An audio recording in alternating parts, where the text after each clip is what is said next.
प्रक्रिया है, आवेदन आते रहता है और उसका निराकरण होते रहता है। चूँकि आवेदन आता है, निराकरण होते रहता है, तो एक क्रमिक प्रक्रिया है।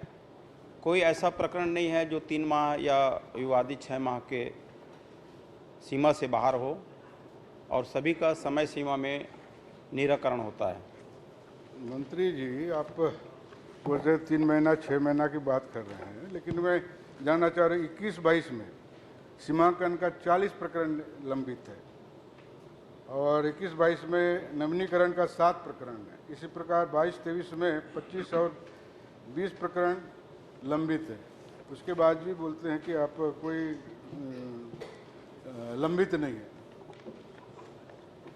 इसके लंबित होने के और कारण रहते हैं माननीय अध्यक्ष महोदय। कभी कभी पक्षकार उपस्थित नहीं होते, कभी गवाह उपस्थित नहीं होते, तो कभी गवाह को तमिल नहीं हो पाता समय पे, कभी कभी पीठासीन अधिकारी जो है प्रोटोकॉल के तहत या अन्य शासकीय कार्य में रहते हैं। तो ये कुछ कारण ऐसे हैं जिनके कारण प्रकरण लंबित रहता है। इसमें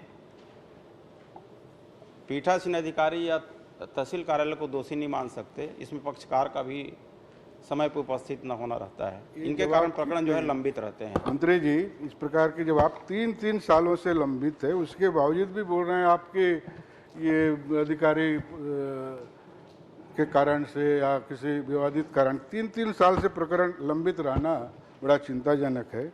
और आपसे निवेदन करना चाहूँगा कि कोई ये नामांकन बंटवारा सीमांकन के लिए कोई सेवा शुल्क लगता है क्या? माननीय अध्यक्ष महोदय, किसानों की और भूमि स्वामियों की जो तकलीफ़ें हैं, इनका चिंता करते हुए प्रदेश में एक बार नया प्रयोग किए हैं कि किसानों को भटकना मत पड़े, उसके समस्याओं का समय पर निराकरण हो। इसके लिए पहली बार राजस्व मंडल स्तर पे एक शिविर का आयोजन, उसके बाद तहसील स्तर पे आयोजन, फिर जिले स्तर पे आयोजन किए हैं कि जितने भी प्रकरण हैं उन प्रकरणों का निपटारा शिविर में हो जाए। और तीनों स्तर का शिविर का आयोजन अभी सप्ताह भर पहले संपन्न हुआ है। सचिव को निर्देश दिए हैं कि शुल्क लगता है क्या? सेवा शुल्क, सेवा शुल्क कुछ लगता है क्या? नहीं, इसमें सेवा शुल्क नहीं लगता आवेदन में। अध्यक्ष महोदय लगता है आपके अधिकारियों के द्वारा कई जगहों में नामांकन बंटवारा के लिए 5,000 फिक्स है। अगर 5,000 नहीं दोगे तो आपका निराकरण नहीं होगा। तो ऐसे अधिकारियों के खिलाफ में कार्रवाई करेंगे क्या? ऐसा शासन का कोई नियम नहीं है, प्रावधान नहीं है कि इनके लिए इतना शुल्क लगेगा। यदि ऐसा शुल्क लेते हैं, कहीं पे इनकी शिकायत मिलती है, प्रमाणित होता है, तो उन पर कार्रवाई की जाएगी। चलिए अजय जी पूछ लो इसी में। माननीय मंत्री जी, 2 दिन से पेपर में लगातार आ रहा है सेवा शुल्क के बारे में। बिलासपुर में डायवर्सन के मामले में कलेक्टर को शपथ पत्र दाखिल करने के लिए कहा गया, और जिस दिन शपथ पत्र जारी किया गया और जिस दिन सुनवाई हुई, उस दिन में 1000 से ऊपर केस निपट गए 3 दिन में ही हाई कोर्ट जाने के बाद। तो क्या ऐसी घटना बिलासपुर में घटी कि डाइवर्सन के मामले में शासन के ऊपर आरोप लगा के हाई कोर्ट में कोई आदमी गया है? क्योंकि भूमि विवाद से ही संबंधित है डाइवर्सन, नामांतरण, इसकी जानकारी शासन को है?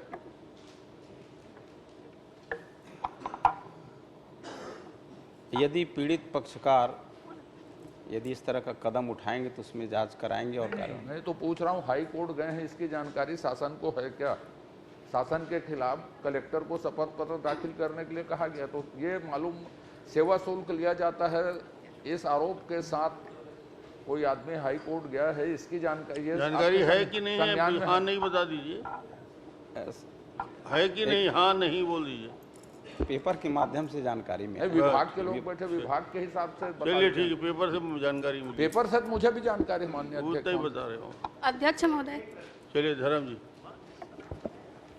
माननीय अध्यक्ष महोदय, मंत्री जी, एक विवादित प्रकरण और अविवादित प्रकरण, चाहे वो नामांतरण का हो, बंटवारा का हो, तो आने के बाद में जो समय का जो अवधि है, तो विवादित में तो ऐसा है कि उसका पूरा प्रोसीजर और पूरा प्रक्रिया करते करते जब तक गवाही लेकिन इसमें अविवादित में पक्षकार आगे खड़े हो गए, बातचीत हो गई, उसके बाद में केवल उसका निराकरण करना है, उसमें भी साल भर 1.5 साल तक घूमते रहते हैं, 2 साल तक घूमते रहते हैं, पता नहीं क्यों इंतजार करते रहते हैं। इसलिए मैं ये कहना चाहता हूँ, क्या उसमें समय सीमा निर्धारित करेंगे क्या अविवादित में, 3 महीना हो 6 महीना हो, कि उसके अंतर्गत में उसका निराकरण हो जाए। चलिए, अविवादित, बहुत सरल प्रश्न। माननीय अध्यक्ष महोदय, अविवादित प्रकरण में उसका समय सीमा निर्धारित है 3 महीने के अंदर। यदि 3 महीने के अंदर यदि निराकरण नहीं होता तो पीड़ित पक्षकार को अधिकार है कि वो उनके खिलाफ आवेदन कर सकता है, पेनाल्टी लग सकती है अधिकारियों के ऊपर। माननीय अध्यक्ष महोदय, ठीक, आपके माध्यम से मैं माननीय मंत्री जी से जानना चाहूंगा, आप लोग प्रश्न क्यों नहीं लगाते?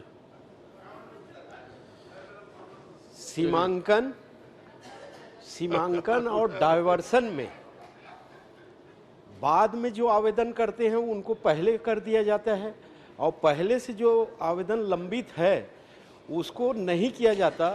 तो ऐसे आवेदन के पूरे प्रदेश में आप जांच करके उसमें कार्रवाई करेंगे क्या? ऐसी क्या वजह रहा कि एक को डायवर्सन के आवेदक को 3 महीना में, 15 दिन में, 20 महीने में मिल जा रहा है? एक नामांतरण के लिए लगा है, नामांतरण के लिए वो 3 साल से घूम रहे हैं। अविवादित में भी वही स्थिति प्रश्न कर लो भाई, प्रश्न मेरा यही है कि डायवर्सन का आवेदक जिसका औपचारिकता पूर्ण हो चुकी है, बाद वाले का पहले हो गया, और जो पहले आवेदन लगाए हैं उनका नहीं हुआ है और औपचारिकता पूर्ण है, तो ऐसे अधिकारियों के ऊपर जांच करा के आप कार्रवाई करेंगे क्या? एक साथ जवाब दे देंगे। मोले जी भी पूछ लो। माननीय अध्यक्ष महोदय, मेरे प्रश्न का जवाब दे रहे हैं, एक साथ देंगे। अविवादित प्रकरण में 3 महीने का समय सीमा है। हाँ जी, तो 3 महीने बहुत अविवादित ही है, तो समय सीमा निर्धारित करने का औचित्य क्यों? एक दूसरा, क्या उस समय सीमा को कम करेंगे? 1 महीने में क्यों नहीं होता? पटवारी खुद रहता है, उसको तो दस्तखत मारना है, करना है, अविवादित है। और कार्रवाई अगर 3 महीने में नहीं हुआ तो उसके ऊपर कितने कार्रवाई हुए बताएंगे क्या? चलिए। माननीय अध्यक्ष महोदय, किसानों की जो समस्याएं हैं, भूमि स्वामी की समस्याएं हैं, जो लंबित प्रकरण हैं, उनका कैसे त्वरित गति से हम निपटारा करें, इसके विषय में भी हम विचार कर रहे हैं। माननीय पुन्नूलाल जी मोहिले ने कहा भी कि जो अविवादित है उसमें 3 महीने का समय सीमा क्यों, तो इस पर भी हम विचार कर रहे हैं कि समय सीमा को घटा सकते हैं क्या? भविष्य में शिविर लगा के जी एक विधानसभा में 3-3, 4-4, 5-5 जगह ऐसे मामले के निराकरण के लिए कोई कार्य योजना बना के काम करेंगे तो 6 महीने में, साल भर में समयबद्ध होगा और पूरा रजिस्ट्रेशन होगा, सबका क्लियर हो जाएगा। तो ऐसी कोई कार्य योजना बनाएंगे क्या? जी, शुरुआत किए हैं माननीय अध्यक्ष महोदय, और कितना अच्छा कर सकते हैं, पारदर्शिता आ सकती है, किसानों को चक्कर मारना मत पड़े, इनके विषय में विचार कर रहे हैं। और अच्छा से अच्छा एक योजना बना करके जो भूमि स्वामी है, किसान है, और सेवा शुल्क ना लगे।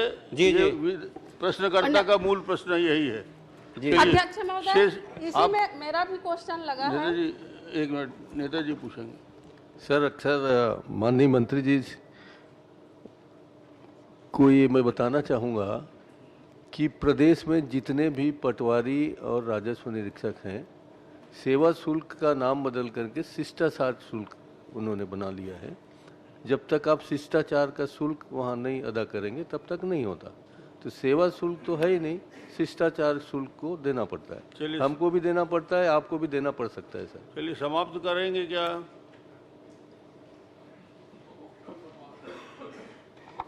ऐसा कोई प्रावधान ही नहीं माननीय अध्यक्ष महोदय, तो इसको समाप्त करने वाली बात ही नहीं है।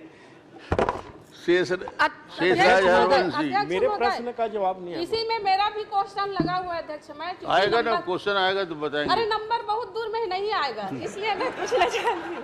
चलो पूछ लो भाई, पूछ लो। धन्यवाद अध्यक्ष महोदय। मैं माननीय मंत्री महोदय से क्वेश्चन किया था, उसने जवाब दिया है खैरागढ़ छुई खदान गंडई दिनांक अप्रैल 2022 से लंबित प्रकरण के बारे में।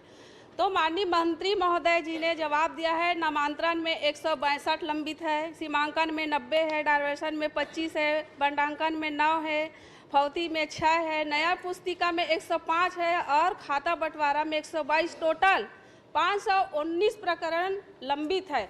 मैं जानना चाहती हूँ सदन के माध्यम से कारण क्या है लंबित होने का कारण? बता दीजिए धीरे से।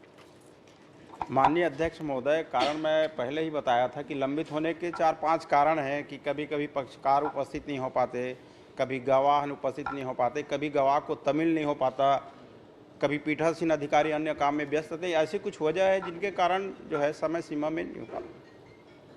चलिए, श्रीमती शेषराज हरवंश जी, बस हो गया। मेरा सवाल ही नहीं दिया है हो गया। मंत्री